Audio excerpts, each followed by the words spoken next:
நான் ரொம்ப தெளிவாவே சொல்லிடுறேன். எஸ்ஐஆர்ல வந்து ஏன் வந்து இப்ப நம்ம பீகார்லயோ, மத்த ஸ்டேட்லயோ வந்து எஸ்ஐஆர் வந்து அந்த அளவுக்கு ஏன் வந்து மக்கள்ட்ட போய் சேரலைன்னு நீங்க யோசிச்சு பாருங்களேன்.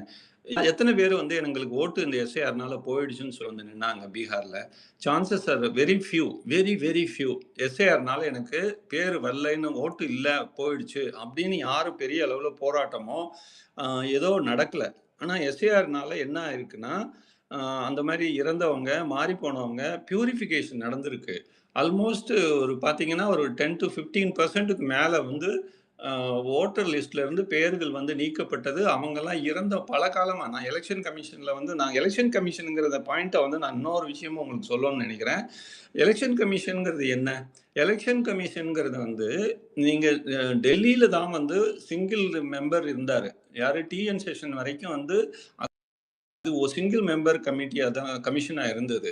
அவர் வந்து சொல்றது டிக்டேட்டரா நடந்துக்கிட்டாரு காங்கிரஸ் பீரியட்ல அப்படின்னு சொல்லி தான் அத 3 மெம்பர் கமிஷனா வந்து அத மாத்துனாங்க. எதுக்குன்னா, அந்த சீஃப் எலக்ஷன் கமிஷனரோட பவர வந்து கர்டைல் பண்றதுக்காக தான் இன்னும் 2 பேர போட்டு அந்த பாடியவே வந்து கொஞ்சம் அது காங்கிரஸ் பீரியட்லயே நடந்த விஷயம். நல்லா யோசிச்சு பார்த்தீங்கன்னா உங்களுக்கு புரியும். காங்கிரஸ் பீரியட்லயே வந்து டிஎன் சேஷன வந்து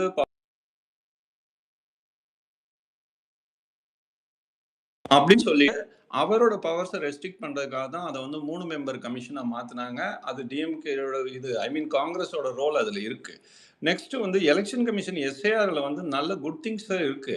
பட் நீங்க வெஸ்ட் பெங்கால்ல மட்டும் பார்த்தீங்கன்னா, அது வேற.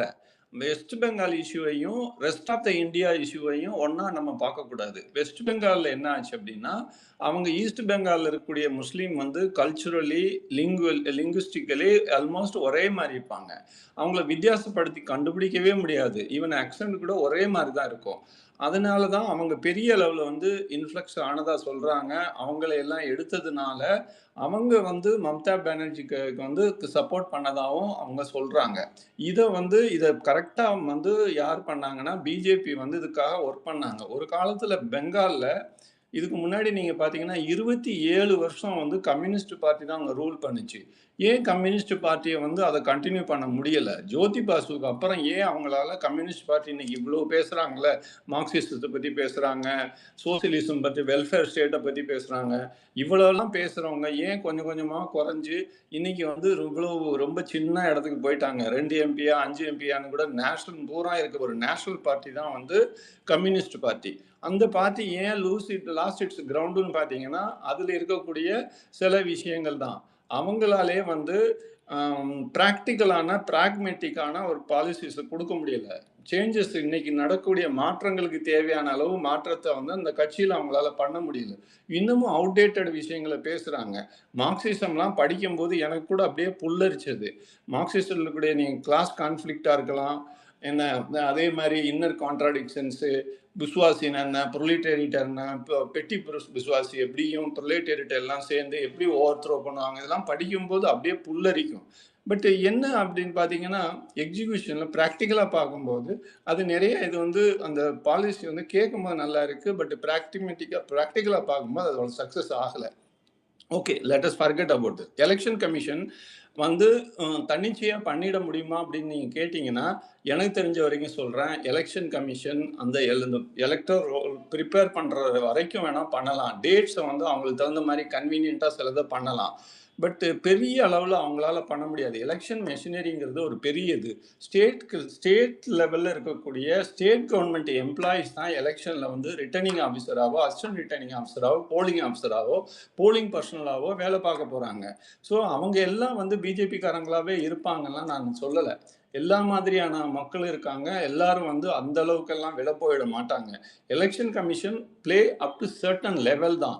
பட் ஒரு பெரிய அளவுல வேவ் வரும்போது, பெரிய அளவுல ஒரு போராட்டம் ஒரு மொமெண்டா மாறும்போது, அத வந்து எலக்ஷன் கமிஷன் தடுக்க முடியுமான்னு கேட்டீங்கன்னா, நிச்சயமா முடியாதுங்கிறத தான் நான் சொல்றேன். முன்னாடி நீட்டுக்கு வந்து பெரிய அளவுல சப்போர்ட் இருந்தது. இப்போ வந்து நீட்டு வந்து அதோட பாதிப்பு வந்து மார்ஜினலைஸ்டு அண்டு இவங்க மத்த எளிமையான மக்களுக்கு வந்து அது எதிரா தான் இருக்கு அப்படிங்கிறத நிறைய மக்கள் புரிஞ்சுக்கிட்டு தான் இன்னைக்கு அத கொண்டு போறாங்க. அவரு கரெக்ட்டா ரைட்டா பாயிண்ட் அவுட் பண்ணாங்க. கரப்ஷன்ங்கிறத வந்து விஷயத்த இப்போ வந்து பெரிய அளவுல எல்லாரும் பார்க்குறாங்க. ஆம் ஆத்மி பார்ட்டி சக்சஸ்ஃபுல்லா டெல்லியில பண்ணுச்சு. அது பஞ்சாப்லயும் போனது. பட் அதே வந்து எப்படி இவங்க பிஜேபி பண்ணாங்கன்னா, அதுல நடந்த ஒரு கரப்ஷன் விஷயத்த, என்ன அந்த ஸ்கேண்டல வந்து வெளியில கொண்டு வந்து அதோட கட்சியோட இமேஜையே வந்து டேமேஜ் பண்ணிட்டாங்க. இல்லைன்னா இந்நேரம் அந்த ஆம் ஆத்மி பார்ட்டி பல ஸ்டேட்ல வந்து ஆட்சியை பிடிச்சிருக்கும். ஒரு பிஜேபிக்கு ஆல்டர்னேட் பார்ட்டியா கூட ஆம் ஆத்மி வர்றதுக்கு இருந்தது. அதோட இமேஜை வந்து கெடுத்துட்டாங்க. இங்கேயும் வந்து நம்ம வந்து ஒரு விஷயத்தை நம்ம புரிஞ்சுக்கணும். நம்மளோட பார்ட்டி மெம்பர்ஸு சக்ஸஸ்ஃபுல் மாடல்ங்கிறத தெளிவாக சொல்லணும். அந்த சக்ஸஸ்ங்கிறதுல விஷயத்தில் டிரான்ஸ்பரன்சியும் அந்த ஊழல் இந்த மாதிரியான விஷயங்கள் இல்லைங்கிறத வந்து நம்ம தெளிவாக இப்போ மக்கள் வந்து நல்லா ஃபீல் பண்ண ஆரம்பிச்சிட்டாங்க. பட் பர்செப்ஷன் வாரில் நம்ம வின் பண்ணணும். ஒன்றுமே இல்லாத பழனி இஷ்யூவில் யாருக்கு நம்மளோட மாண்புமிகு அமைச்சருக்கு வந்து அறநிலையத்துறை அமைச்சருக்கு தொடர்பு இருக்கிற மாதிரி சம்மந்தமே இல்லாமல் அவங்க கொண்டு போகிறாங்க. இது வந்து பர்செப்ஷனுக்காக செய்யக்கூடிய விஷயங்கள் தான். இந்த பர்செப்ஷன் வாரில் நம்ம எப்படி வின் பண்ண போகிறோம், நேஷனல் லெவலில் இதை எப்படி ப்ரொஜெக்ட் பண்ண போகிறோம். நமக்கு வந்து எல்லா இடத்துலையும் சப்போர்ட் இருக்குது. நம்ம லீடருக்கு ஒரு நல்ல இமேஜ் இருக்குது. Charismatic leader, charismatic leader, articulate பண்ணக்கூடிய ஒரு லீடரு, அவர் வந்து வைடு அக்செப்டன்ஸ் உள்ள லீடராக இருக்கிறதுனால ஒரு கரிஸ்மேட்டிக் லீடருங்கிற இதை வந்து we have to take it across the dozen states all over pan இண்டியாவாக கொண்டு போகணும். பார்ட்டி நேமில் கொஞ்சம் கரெக்ஷன்ஸ் என்ன பண்ணுங்கிறத அந்த think tank should think over it. அப்புறம் இன்னொரு விஷயம் நீங்கள் பார்த்தீங்கன்னா, யோகேந்திர யாதவ்னு ஒருத்தர் இருக்கிறாரு. உங்களுக்கு தெரியுமா? ஆம் ஆத்மி பார்ட்டியோட ஃபவுண்டர் மெம்பர் வந்து ப்ரொஃபஸர் யோகேந்திர யாதவ். இவர் வந்து ஒரு செப்பாலஜிஸ்ட்டு. எனக்கு அவர் ப்ரொஃபஸராக இருந்தார். அவரோட நீங்கள் ஏதாவது என்டிடிவியில் நீங்கள் பார்க்கலாம். அவரெல்லாம் வந்து ரொம்ப நாளாக இதை ஃபைட் பண்ணுறாரு. அவரோட இன்டர்வியூஸ்லாம் நீங்கள் கொஞ்சம் பார்த்தீங்கன்னா நல்லா புரியும். இது நல்ல ஒரு நல்ல thinking man. But E is not practical. ப்ராக்டிக்கலாக இல்லாதனால அவர் வந்து ஆம் ஆத்மி பார்ட்டிலேருந்து வெளியில் வந்து அவர் ஒரு இயக்கத்தை உருவாக்கியிருக்காரு. அந்த மாதிரியான இயக்கங்களில் வந்து நம்ம வந்து அவர் பீகார்லாம் நிறையா ஒர்க் பண்ணியிருக்காரு. ஸோ அந்த மாதிரி பீகாரில் இருக்கிறவங்க, யூபியில் இருக்கிறவங்க, ஹிந்தி பெல்ட்டில் இருக்கக்கூடிய இயக்கங்கள், சமூக இயக்கங்களை எல்லாத்தையும் கன்சால்டேட் பண்ணணும். அதுலேயும் மார்ஜினலைஸ் செக்ஷனில் இருக்கக்கூடிய பீப்புள் வந்து நீட் மாதிரி கரப்ஷனால் எப்படி எப்படிலாம் பாதிக்கப்படுறாங்க, ரிசர்வேஷனில் வந்து அவங்களுக்கு தேவையானது கொடுக்கப்படுதா, அந்த மக்கள் தொகை கணக்கெடுப்பு எடுத்தாங்களா, ஜாதிவாரி கணக்கெடுப்பு எடுத்தாங்களா, அவங்களுக்கு எப்படி வந்து அவங்க டிஸ்கிரிமினேட் ஆகிறாங்க, உரிமைகள் எப்படி மறுக்கப்படுது, இந்த மாதிரியான விஷயங்களை நம்ம வந்து தெளிவாக சொல்லி ஒரு சக்ஸஸ்ஃபுல் மாடலோடு நம்ம ப்ரொஜெக்ட் பண்ணும்போது ஒரு டால் லீடரை கொண்டு போகும்போது நேஷனல் லெவலில் அக்செப்டன்ஸ் நிச்சயமாக இருக்குங்கிறது தான் சார் என்னோட பாயிண்ட். என்னன்னா இந்த எலெக்ஷன் கமிஷனரு அந்த 3 பேர் சொன்னீங்களே, சீஃப் எலெக்ஷன் கமிஷனரு, அப்புறம் இந்த 2 கமிஷனர்ஸ் இருக்காங்களா, அவங்க அப்பாயின்மெண்ட் பண்ணுறது யாருன்னு பாருங்க. 3 பேர் கொண்ட கமிட்டி வந்து இது பண்ணுறது.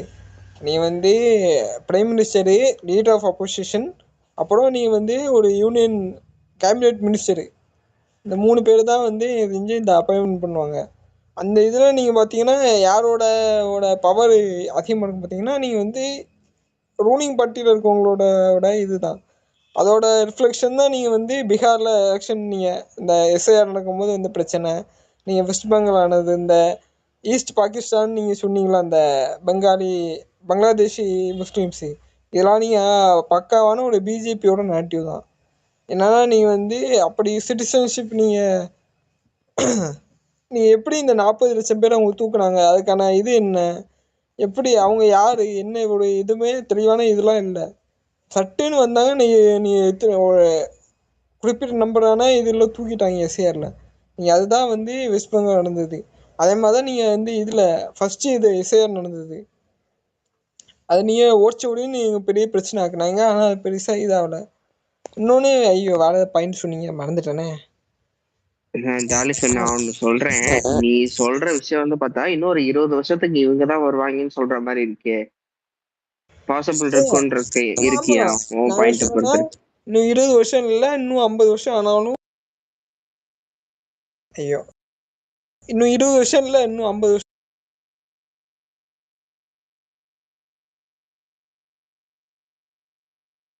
ஏன்னா என்னன்னா நீங்க வந்து இப்போ வந்து நாளைக்கு பிஜேபி வந்து நம்பர்ஸ் கம்மியா வந்தாலும் எலெக்ஷன் இவன் காசு கொடுத்து வாங்கிடுறான். அதான் நடந்துட்டு இருக்கு. இப்போ நீங்க பாத்தீங்கன்னா வந்து யாரு இந்த மம்தா பானர்ஜி கட்சியில இருந்து உடைச்சிட்டு வாங்கினான். அதே மாதிரி வந்து ஆம் ஆத்மியில உடைச்சி எம்பி வாங்கினான். அப்புறம் சிவசேனா இப்போ வந்து உத்தவ் தாக்கரேவோட அணையை உடைச்சி இப்போ வந்து அவன் அப்சல்யூட் மெஜாரிட்டி கிட்ட வந்துட்டான். இன்னும் சில கட்சிகளை உடைக்கிறதுக்கான வேலை பார்த்துட்டு இருக்கான். அதான் அவனுக்கான அந்த பவர் இருக்கு, காசு. அப்புறம் நீங்க வந்து அவனுக்கு எலக்ஷன் சிஸ்டத்துல அவனுக்குள்ள அந்த பவரு, அப்புறம் இருக்கிற இந்த ஏஜென்சியை வந்து அப்போசிஷனுக்கு எதிராக யூஸ் பண்றது, இங்க உள்ள போராட்டம் பண்ற மக்கள் மேல வந்து ஊப்பா கேஸ் தூக்கி உள்ளுதிக்கி போடுறது, அதெல்லாம் நீங்க பாத்தீங்கன்னா தெரியுது. அவன் சிஸ்டமேட்டிக்கா வந்து ஃபுல்லா ஃபாசிஸ்டம் ஆயிட்டான். ஓப்பனா சொல்லணும்னா அவன் வந்து ஒரு நியோ ஃபாசிஸ்டா இருக்கான். அவன் வந்து சிஸ்டத்துல உட்காந்து தோக்கடிக்க முடியாது. அவுட் ஆஃப் த பார்லிமெண்ட் நீங்க வந்து இது பண்ணாதான் அவனை தோக்கடிக்க முடியும். சரி தாலிஃப், அப்ப நீ சொல்ற பாயிண்ட் பார்த்தோன்னா நம்மளே வந்திருக்க முடியாதுல்ல. அப்ப மட்டும் ஏன் டிஃபர் ஆகுது அந்த பாயிண்ட்? அவன் வந்து எல்லா இடத்துக்கும் வந்து ஃபுல்லா ஒர்க் பண்ண மாட்டான். அவன் வந்து பாயிண்ட் பண்ணி ஒவ்வொரு இடத்துல ஒர்க் பண்றான். நீ வந்து ஒன்று கர்நாடகா, அப்புறம் மகாராஷ்டிரா, அப்புறம் வெஸ்ட் பெங்கால் சூஸ் பண்ணி அவன் வேலை பார்க்குறது தான். அவன் வந்து இப்போதைக்கு நார்த்தில் சூஸ் பண்ணி அவன் வேலை பார்த்துட்டு இருக்கான். நெக்ஸ்ட் அவன் சவுத் தான் டார்கெட் பண்ணுறான். அதுதான் நீங்கள் போயிட்டுருக்கீங்க. நீங்கள் வந்து பார்த்தா தெரியும். அவன் வந்து எல்லா இடத்துக்கும் ஒரே நேரத்தில் வந்து அவன் ஃபண்டு, அப்புறம் அவனோட பவரை யூஸ் பண்ணுறது எல்லாம் பண்ண முடியாது. அதனால அவன் வந்து சூஸ் பண்ணி ஒவ்வொரு இடமா தான் வேலை பார்த்துட்டு இருக்கான். தாலிப், நீங்க சரி, சொல்லுங்க. அடுத்து இதுக்கு நீங்க சரி, ஓகே, ப்ராப்ளத்தை பத்தி இவ்வளவு சொல்றீங்க, தீர்வு சொல்லணும்ல. ஏன்னா அவர் கரெக்டா சொன்னாரு. தமிழ்நாட்டிலையுமே வந்து நம்ம அப்படின்னா நம்ம வந்து ஆட்சிக்கே வந்திருக்க கூடாது, விட்டுருக்க கூடாது. அவங்க வந்திருக்கோம். ஒரு வேவ் வரும்போது எல்லாமே மாறும். நல்லா புரிஞ்சுக்கோங்க. இந்திரா காந்தி அசாசினேஷன் டைமா இருக்கலாம், ராஜீவ் காந்தி அசாசினேஷனா இருக்கலாம். அசாசினேஷன் அடுத்து அப்பவே வந்து ஒரே நாள்ல மாறி இருக்கு. ஓட்டிங் பேட்டர்ன் அப்படியே மாறும். ஒரு பெரிய வேவ் அடிக்கும் சார். நீங்க மக்களுக்குள்ள உள்ள வந்து ஒரு புகைச்சல் உள்ளுக்குள்ளே வந்து ஒரு அப்படியே புகைஞ்சிட்டு இருக்கும், கனண்டுகிட்டு இருக்கும். அந்த தீ வந்து அந்த ஸ்பார்க் யார் ஏத்துறாங்களோ அதை வந்து மாத்திடும். எலெக்ஷன் கமிஷனுங்கிற அந்த 3 மெம்பரை மட்டும் வந்து தனிச்சுலாம் இயங்க முடியாது. நமக்கும் வந்து பெரிய அளவுல வந்து சப்போர்ட் பண்ணக்கூடிய மக்கள் வந்து அவங்க வந்து வாய்ஸ்லெஸ் பீப்புள். அவங்க வந்து நீங்க மீடியாவிலையோ ஒரு இதுலயோ வந்து பேச மாட்டாங்க. அந்த வாய்ஸ்லெஸ் பீப்புளை வந்து நமக்கு இப்போ ஓட்டு போட்டவன் பாருங்க, சத்தமே போடாம வந்து ஓட்டு போட்டு குடும்பம் குடும்பமா வந்து ஓட்டு போட்டாங்க. இதே நிலை அங்கேயும் நடக்கும். ஒன்லி திங் என்ன அப்படின்னா, நம்ம வந்து அதுக்கான ஒரு வாய்ப்பு, ஒரு பிளாட்ஃபார்மை உருவாக்கணும். அந்த பிளாட்ஃபார்ம் இருக்கும்போது அங்க வந்து அவங்க வந்து அக்செப்ட் வரும். நமக்குள்ளே வந்து ஒருத்தர் அடிச்சுக்கிட்டு என்ன நம்மளே நம்ம ஓட்டுங்களை அவங்க பிரிக்க டிவைட் அண்ட் ரூல் தான் அவங்க பண்றது. அவங்க நம்மள என்ன பண்றாங்க, நம்மளே பிரிச்சு விட்டுருவாங்க. என்ன பிரிச்சுட்டு நம்ம எம்எல்ஏஸை காசு கொடுத்து வாங்குறது, அல்லது வேற ஒன்று சொல்றது, வேற ஒருக்கு வந்து ஆசையை காட்டுறது, இந்த மாதிரியான விஷயங்கள் தான் அவங்க பண்ண முடியுமே ஒழிய, one election commission or one agency, ED மாதிரியான ஏஜென்சி மட்டும் வந்து நம்ம இந்தியாவோட ஜனநாயகத்தை வந்து முடிவு பண்ணிருங்கிறத நான் நம்பல. ஏன் நம்பலைன்னா அதெல்லாம் பாசிபிளே கிடையாது. மக்கள் தான் இங்க எஜமானர்கள். மக்கள் வந்து நீங்க வந்து இப்ப அப்படி பார்த்தா எப்படி வந்து ஒரு தலித் கம்யூனிட்டியில இருந்து அப்பவே வந்து உத்தரப்பிரதேசத்துல எப்படி சீஃப் மினிஸ்டர் ஆனாங்க, இதே எலெக்ஷன் கமிஷன் தான் இருந்தது. மாயாவதிஜி வந்து அவங்க வந்து சீஃப் மினிஸ்டர் ஆனாங்க. ஸோ அந்த மாதிரி நிறைய அந்த எக்ஸாம்பிள் என்னாலும் சொல்ல முடியும். ஆம் ஆத்மி பார்ட்டி டெல்லியிலே வந்தாங்க. ஸோ பஞ்சாப்ல இப்போ வந்திருக்காங்க. So let us have faith on the system. சிஸ்டத்தில் இருக்கக்கூடிய குறைகள் இருக்காங்க. ஒரு சில சின்ன சின்னது மாற்றம் பண்ணலாம். ஒரு பெரிய அளவில் மக்கள் எழுச்சி, ஒரு மக்கள் இயக்கமாக அது மாறுது. அது வந்து கரப்ஷனை வச்சிருக்கலாம், தூய்மைப்படுத்துகிற விஷயங்களா இருக்கலாம், இதுவரைக்கும் பவர் கிடைக்காத மக்களுக்கு வந்து நாங்கள் பவர் கொடுக்குறோம் அப்படிங்கிற விஷயமா இருக்கலாம். கன்சால்டேஷன், இந்த எலிமெண்ட்ஸ் மார்ஜினலைஸ் செக்ஷனை வந்து நம்ம கன்சால்டேட் பண்ணுறது, பெண்களுக்கு வந்து சம உரிமை கொடுக்கறது, அவங்களுக்கு பார்ட்டிசிபேஷன் கொடுக்கறது, இந்த மாதிரியான விஷயங்களை சொல்லும்போது வந்து மக்கள் நம்ம நோக்கி பார்ப்பாங்க. அதைத்தான் நம்ம கன்சால்டேட். நம்ம பிரச்சனைகளை மட்டும் சொல்றதுல இடி அவங்க கையில இருக்கு, எலெக்ஷன் கமிஷன் இருக்குன்னு சொல்றது மட்டும் தீர்வாகாது. தீர்வை நோக்கி நம்ம நகரணும். அந்த நிச்சயமா வந்து வெறும் பிரச்சனைகள் இல்லாமலாம் இல்லை, எளிமையா. It's not a cake walk, I do agree. But cake walk இல்லை சார். எந்த ஒரு தளபதி வரும்போது கூட எல்லாரும் முடியுமா முடியுமா முடியுமான்னு தான் சொன்னார். அவர் ஒருத்தர் தான் கான்ஃபிடென்ட்டா பேசினாரு. அந்த கான்ஃபிடென்ஸ் தான் வந்து கடைசி வரைக்கும் விடாமல் நம்ம இருக்கணும். இது அடுத்த லெவலுக்கு நம்ம கொண்டு போகணுங்கும் போது நம்மள்ட்ட ஃபஸ்ட்டு பிரச்சனைகள் தெரிஞ்சு வச்சுக்கிறது நல்லது. ஆனால் பிரச்சனைகளுக்கு தீர்வு இல்லைங்கிற மாதிரியான நிலைக்கு கிடையவே கிடையாது. மக்கள் தான் மகேசன்கள். மக்கள் நினைச்சாங்கன்னா மாற்றத்தை கொண்டு வருவாங்க. பெரிய அளவில் ஆன்டி இன்கம்பன்சி நார்த் இந்தியாவில் இருக்குங்கிறது தான் என்னோட ஃபேக்ட். நம்மளை கூர்ந்து பார்க்குறாங்க. நம்ம அதை பாசிட்டிவாக ப்ரொஜெக்ட் பண்ணணுங்கிறது தான் என்னோட கருத்து சார். சதீஷ் நீ பேசிட்ட பிறகு ஹக்கு நான் ஏங்க, பேசட்டும், நான் ஓகேவா? ஒரு நிமிஷம். நான் பேசிட்டு யோ அடுத்து தாலிஃப், நான் அதான் ஹேண்ட் ரைஸ் நிறைய பேர் இருக்காங்க. நான் ஒரு ஓகே 2 நிமிஷம் மட்டும் பேசிட்டேன். அடுத்து ஹேண்ட் ஷார்ட்டா ரைஸ் உள்ளவங்க பேசுறேன். அடுத்த ஆள் பேசட்டும். ஓகே. ஓகே ஷார்ட்டா என்னன்னா பேசுறேன். நீங்க வந்து ஒரு விஷயம் வந்து நோம் தாம்ஸ்கி சொல்லியிருக்காரு, மேனுஃபேக்சரிங் கன்சென்ட். நீ வந்து அது வந்து இருக்கிற எப்படி இந்த இருக்கிற சிஸ்டம் மீடியாவில் வந்து இதெல்லாம் யூஸ் பண்ணி பண்ணுறாங்கன்னு நீங்கள் வந்து இந்த 9/11 நடந்துச்சு தெரியுமா? அந்த டைமில் வந்து நீங்கள் வந்து இருக்கிற வெஸ்டர்ன் மீடியாஸு இருக்கிற அவங்க சிஸ்டமே உட்காந்துட்டு இங்கே வந்து ஒரு இஸ்லாமியர்களை வந்து வந்து ஒரு டெரரிஸ்ட்டு, ஈரான் வந்து குண்டு வந்து இது அணுகுண்டு வச்சிருக்கு, அவங்க மேலே போர் தொடுக்கணும்னு வந்து ஒரு நரேட்டிவ் செட் பண்ணாங்க. அது வந்து நீங்கள் மீடியாவில் வந்து அவங்க சிஸ்டமேட்டிக்காக நீங்கள் வந்து டிப்ளமேட்டிக்காக வந்து நிறைய பண்ணி நீங்கள் வந்து ஈரானுக்குள்ளே போனாங்க. பார்த்தா வந்து அங்கே வந்து இது இல்லை, எதுவுமே இல்லை. அதே மாதிரி தான் ஆப்கானிஸ்தானுக்குள்ளே போனாங்க. நீங்கள் அந்த வாரான் டெரர் பிரச்சனையை பார்த்தீங்கன்னா தெரியும். அதே மாதிரி தான் நீங்கள் இந்தியாவை பொறுத்த வரைக்கும் இங்கே வந்து அவன் ஒரு இதில் கையில் எடுக்கல, இருக்கிற எல்லா இதையும் அவன் தான் வச்சுருக்கான். ஒரு சொல்லப்போனால் நீங்கள் வந்து அதான் சொன்னேன், இருக்கிற வந்து லெஜிஸ்லேட்டிவ்லேருந்து எக்ஸிக்யூட்டிவ்லேருந்து ஜுடிஷியரியில் கொண்டு நீங்கள் வந்து பார்த்தா தெரியும். ஏன்னா ரீசெண்டாக வந்து ஜட்மெண்ட்ஸ்லாம் எடுத்து பாருங்கள், எப்படி நீங்கள் வந்திருக்கு உங்களுக்கு தெரியும். என்னன்னா நீ வந்து அவன் ஃபுல்லாக நீ வந்து ஒரு ஃபேசிஸ்ட்டு ஸ்டேட்டாக மாற்றிட்டு இருக்கான். தாலிஃப் உன் பாயிண்ட சுருக்கம் பண்ணிடுறேன் நானு. அதாவது உன்னை நம்மளால எதுவுமே பண்ண முடியாது, அவன் தான் கவர்மெண்ட், அவன் எடுக்கிறது தான் வந்து ஆட்சி வருது, அதானே ஆமாம், உன் பாயிண்ட்? அவ்வளோதான். அதை வந்து சரி அதான் ஓகே. சொன்னேன், எலெக்ஷன் சிஸ்டத்தில் உட்காந்து அதை பண்ண முடியாது, எதுவும் மாற்ற முடியாது. இதான் என் பாயிண்ட். அவ்வளோதான். நீ அடுத்த அடுத்து சதீஷ் பேசட்டும். சதீஷ் பேசிட்ட பிறகு அக்குர் நான் பேசட்டும். சதீஷ் கனெக்டிங்ல இருக்காரு. அக்குர் நீ பேசு bro. Right right. So actually first of all நம்ம நேஷனல் பாலிடிக்ஸ் பேசும்போது தமிழ்நாடு கூட கம்பேர் பண்ணவே கூடாது. இப்போ ஒரு இவன் பண்ணன்ஸ் சொல்லும்போது நம்ம தமிழ்நாட்டிலையும் வந்துட்டு தளபதி வந்தபோது கொஞ்சம் சத்தமாக பேச முடியுமா? இருங்க இருங்க. இப்போ கேட்குதா? ஓகே. அதான் தமிழ்நாடு ஆன்டி இன்கம்பன்சி நிறையா இருந்துச்சு, அதே மாதிரி நார்த்துலேயும் இருக்குது அப்படின்ட்டு. மேட்ரு என்னென்னா அந்த ஆன்டி இன்கம்பன்சியை வந்து கல்டிவேட் பண்ணி அதை அதை கன்சாலிடேட் பண்ணுறதுக்கு ஒரு ஃபோர்ஸ், ஒரு சென்ட்ரல் ஃபோக்கல் பாயிண்ட் வேணும். அது நார்த்தில் இல்லைங்கிறது தான் லாஸ்ட் 2 எலெக்ஷனாக நமக்கு தெரிஞ்சது, 19லேயும் சரி 24லேயும் சரி. அதனால தான் வந்துட்டு நம்ம அப்போசிஷன் ரொம்ப வீக்காகவும் அட்லீஸ்ட் 24லேயாவது ஒரு 100-150 சீட்ஸ் கிட்ட வந்தாங்க. நான் என்ன சொல்ல வரேன்னா, அந்த சிஸ்டம், அந்த புகைச்சல் இருந்துகிட்டே தான் இருக்கும், ப்ரொட்டஸ்ட்டு மக்கள் பண்ணிகிட்டே தான் இருப்பாங்க. இவங்க என்ன பண்ணுறாங்கன்னா, இவங்க எல்லா டிபார்ட்மெண்ட்லேயும் இவங்க not just BJP supporters, BJP ஃபேவராக இருக்கக்கூடிய ஆளுங்க அப்படின்ற மட்டும் இல்லாமல் ஐடியாலஜிக்கலி ஆர்எஸ்எஸ் பேக்டு ஐடியாலஜிக்கலி அது அந்த சார்ந்து இருக்கிற ஆளுங்க ஒவ்வொரு டிபார்ட்மெண்ட்லேயும் டாப் ரேங்க் வரைக்கும் ஆளுங்களை ஊடுருவி வச்சுருக்காங்க. ஏன்னா பவர் வந்து 12 வருஷத்துக்கு மேலே ஆகுது இப்போ.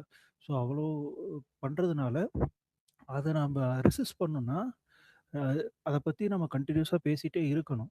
சிஸ்டமை நம்புங்கன்றது எனக்கு தெரில சார், நீங்கள் வந்துட்டு சிஸ்டமில் இருக்கிறதுனால அப்படி சொல்கிறீங்க.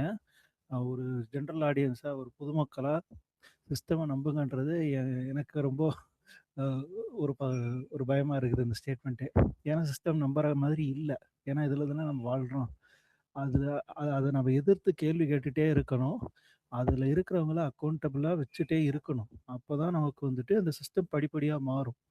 தாலி சொல்கிற மாதிரி சிஸ்டத்தை விட்டு வெளியே போகிறதுக்கும் அட்லீஸ்ட் இது வரைக்கும் எனக்கு உடன்பாடு இல்லை.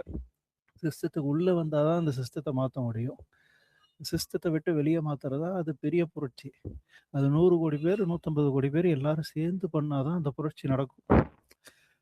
அது வரைக்கும் நம்ம இப்போ டெல்லியில் நடக்குது இல்லையா, இந்த டெல்லியில் இன்றைக்கி நடக்கிற இந்த போராட்டம் அட்லீஸ்ட் ஃபஸ்ட்டு இந்தியாவில் இருக்கிற மற்ற மெட்ரோ சிட்டிக்கெலாம் பரவணும். பாம்பே, ஹைதராபாத், சென்னை அப்படின்ற மற்ற சிட்டிஸ்க்கெலாம் பரவணும். ஆனால் துரதிருஷ்டவசமாக சவுத்லேலாம் அதை பற்றி பேச்சே இல்லை. நியூஸில் எங்கேயுமே இன்றைக்கி தான் அது மென்ஷன் பண்ணுறாங்களே ஒழிய இது வரைக்கும் நம்ம அதெல்லாம் ஒரு மேட்டராகவே நம்ம பேசலை. அதுதான் நான் சொல்கிறேன், இதை வந்துட்டு ஒரு பேச்சிலேயே வச்சுருக்கணுங்கிறது தான் முக்கியம். அட்லீஸ்ட் இதை பற்றி தெரிஞ்சவங்களாவது கண்டினியூஸாக பேசிகிட்டே இருக்கணும்.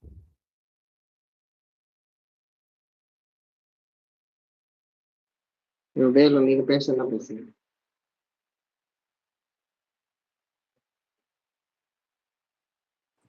Bro thank you Sibi bro.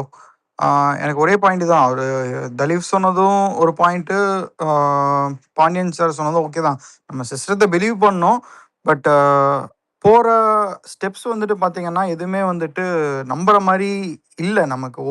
ஏன்னா நடக்கிற எதுவுமே வந்துட்டு இது சிஸ்டம்மை ஃபாலோ பண்ணி தான் போகுதா அப்படின்னு.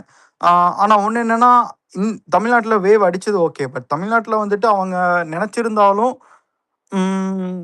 இந்த வேவை வந்துட்டு பிரேக் பண்ணி அவங்களால வந்துட்டு ஒரு ஓட்சோரி பண்ணியிருக்க முடியுமான்னு எனக்கு தெரியல. But we have to believe in the system. Okay, சொன்னது கரெக்டு தான், நம்பி போய் பார்ப்போம். நம்மளால அந்த ஒரு ஜிங்ஸை வந்துட்டு பிரேக் பண்ணி நம்ம சென்ட்ரலில் வந்துட்டு பிஜேபி எடுக்க முடிஞ்சுதுன்னா அது ஒரு சக்ஸஸ் தான். பட் அந்த அளவுக்கு நமக்கு ஒரு வாய்ப்பு இருக்குமான்னு உண்மையாக எனக்கு தெரியல. பட் இருந்தால் I would be very happy. அண்ணா வந்துட்டு பிரைம் மினிஸ்டர் ஆகிறதுக்கு ஒரு வாய்ப்பு இருக்குது. இதெல்லாம் தாண்டி தான் நம்ம போகணும். பார்ப்போம் நம்மளுடைய. நீ பேசு ப்ரோ, இவரை முடிச்சியா வேலு?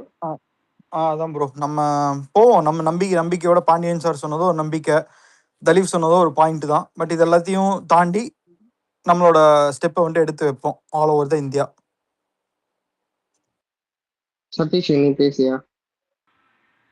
எனக்கு நேஷனல் பாலிடிக்ஸ்லாம் இப்போதைக்கு அங்கே போய் என்ட்ரி ஆகலாங்கிறது ரெண்டாவது. ஃபஸ்ட்டு இங்கேயே நிறையா பிரச்சனை இருக்குது, அதெல்லாம் சார்ட் அவுட் பண்ணணும். ஷார்ட் அவுட் பண்ணிவிட்டு இங்கே ஒரு பெஸ்ட் மாடலை ப்ரூவ் பண்ணக்கப்புறம் நார்த் இந்தியா பக்கமும், ஃபஸ்ட்டு நார்த் இந்தியா போகிறத விட சதர்ன் ஸ்டேட்டில் வந்து நம்ம அக்ரெசிவாக இருந்தால் மட்டும்தான் நார்த்தன் ஸ்டேட்டில் உங்களுக்கு அதோட எஃபெக்ட் இருக்கும். நீங்கள் வந்து சதர்ன் ஸ்டேட்டில் ப்ரூவ் பண்ணிட்டாலே போதும். அதை தாண்டி நீங்கள் நார்த்தன் ஸ்டேட் பக்கம் வந்து நீங்கள் வந்து பேசவே தேவையில்ல. அந்த இது அப்படியே ஆட்டோமேட்டிக்காக நார்த்தன் ஸ்டேட்டில் இருக்கும். எனக்கு தெரிஞ்சு இந்த ஃபஸ்ட்டு 5 இயர்ஸ் வந்து ஒரு பெஸ்ட்டான இதை கொடுத்துட்டாலே போதும். அதை தாண்டி எனக்கு பெருசாக வேறு இதே இல்லை. ஃபஸ்ட்டு 5 இயர்ஸ் இங்கே வந்து ஒரு பெஸ்ட்டான அதை கொடுத்துட்டா அதுக்கப்புறம் அதை பற்றி வேறு திங்க் பண்ணலாம்.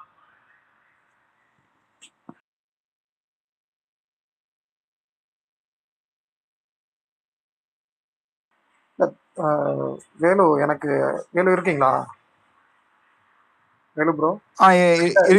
இருக்கும் ப்ரோ. இப்போ இந்த நான் டெல்லியில் நடக்கிற ப்ரொட்டஸ்ட்டு, அப்புறம் வந்து பார்த்தீங்கன்னா இந்த டீலிமிட்டேஷன், இதுக்கு எல்லாமே ஒரு கோரிலேட் இருக்குது. ஆக்சுவலாக எனக்கு தோணுது என்னென்னா, மேபி கிளாரிஃபை பண்ணுங்கள்.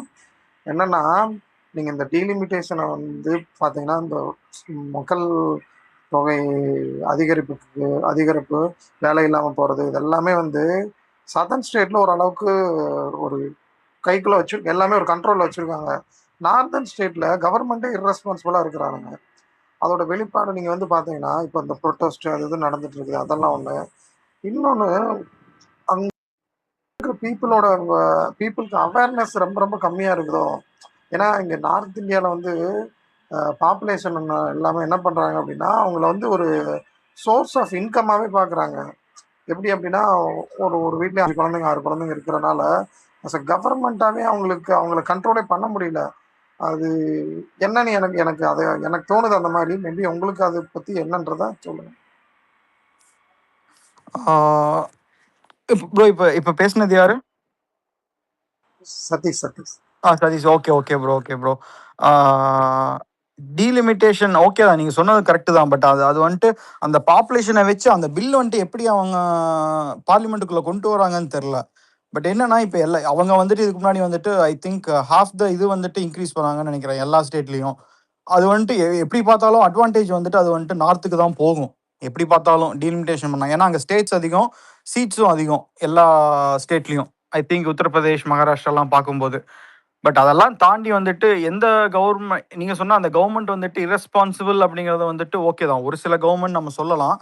பட் அவங்க என்னன்னா, அவங்க வந்துட்டு அந்த ஒரு ஸ்டெப் எடுக்கும்போது வந்துட்டு அவங்க தெளிவாக பிளான் பண்ணி எடுக்கிறாங்க. பிஜேபி வந்துட்டு ஒரு ஸ்டேட்டை ஆக்குப்பை பண்ணும்போது அந்த ஆக்குப்பை பண்ணுறது எப்படின்னு பார்த்தீங்கன்னா, அவங்கள ஒன்றா ஒரு கட்சியை உடைக்கிறாங்க. ஆல்ரெடி அங்கே இருக்கிற கட்சியை உடைக்கிறாங்க. இப்போ வெஸ்ட் பெங்கால் பார்த்தீங்கன்னா, பாண்டியன் சார் சொன்னது ஓகே, நான் அக்செப்ட் பண்ணுறேன். மம்தா பானர்ஜி அந்த முஸ்லீம்ஸை வச்சு அவங்க மூவ் பண்ணது எல்லாமே பர்ஃபெக்டாக இருந்தது. ஆனால் இருந்த மக்களுமே வந்துட்டு அந்த கவர்மெண்ட்டுக்கு ஆப்போசிட்டாக இருந்தாங்க. அதாவது எப்படின்னா, திரிணாமுல் காங்கிரஸ்க்கு ஆப்போசிட்டாக இருந்தாங்க. அதனால வந்துட்டு பிஜேபினால வந்து அந்த ஸ்டெப்பை வந்துட்டு ஈஸியாக எடுக்க முடிஞ்சுது. என்ன ப்ராப்ளம், மம்தா பானர்ஜி மேலே வந்துட்டு பயங்கரமான ஆன்டி கமிச்சிது. ஏன்னா 3 டேர்ம் வந்துட்டு அவங்க சீஃப் மினிஸ்டர் வந்தாங்க. அதே மாதிரி அவங்க ஒவ்வொரு ஸ்டேட்டும் வந்துட்டு கிளியராக பிளான் பண்ணி ஆக்குபை பண்ணும்போது அவங்களுக்கு மாநிலங்களவை மக்களவை ரெண்டுலேயுமே வந்துட்டு அவங்களோட நம்பர்ஸ் வந்துட்டு கூடிக்கிட்டே தான் இருக்குது. 10 இயர்ஸ் ஆன்டி இன்கம்பன்சிக்கு அப்புறமே வந்துட்டு அவங்களால 260 to 70 சீட்ஸ் அடிக்க முடியுதுன்னா ஆப்போனன்ட் பார்ட்டி வந்துட்டு ஸ்ட்ராங்காக இல்லை. அப்போ அவங்க என்ன நினைக்கிறாங்கன்னா, அவங்க நினைச்ச ஒரு பில்லை வந்துட்டு நம்ம வந்துட்டு பார்லிமெண்ட்ல பாஸ் பண்ணிடலாம் அப்படின்னு அவங்களுக்கு ஒரு நம்பிக்கை வருது. எப்படின்னா, இப்போ திடீர்னு இப்போ ஒரு பில் கொண்டு வராங்க. அவங்களுக்கு எனக்கு தெரிஞ்சு பிஜேபி அவங்களுக்கு வந்து தெரியும். ஏப்ரல் மாதம் இந்த பில்லை கொண்டு வரும்போதே பார்லிமெண்ட்ல பாஸ் ஆகாதுன்னு அவங்களுக்கு தெரியும்னு தான் எனக்கு தோணுது. ஏன்னா அவ்வளோ தெளிவாக இருப்பாங்க. பிஜேபி ஒரு பில்லை கொண்டு வரும்போது அவ்வளோ ஈஸியாக கொண்டு வந்து லூஸ் பண்ணுற அளவு அவங்க ஒன்றும் இது கிடையாது.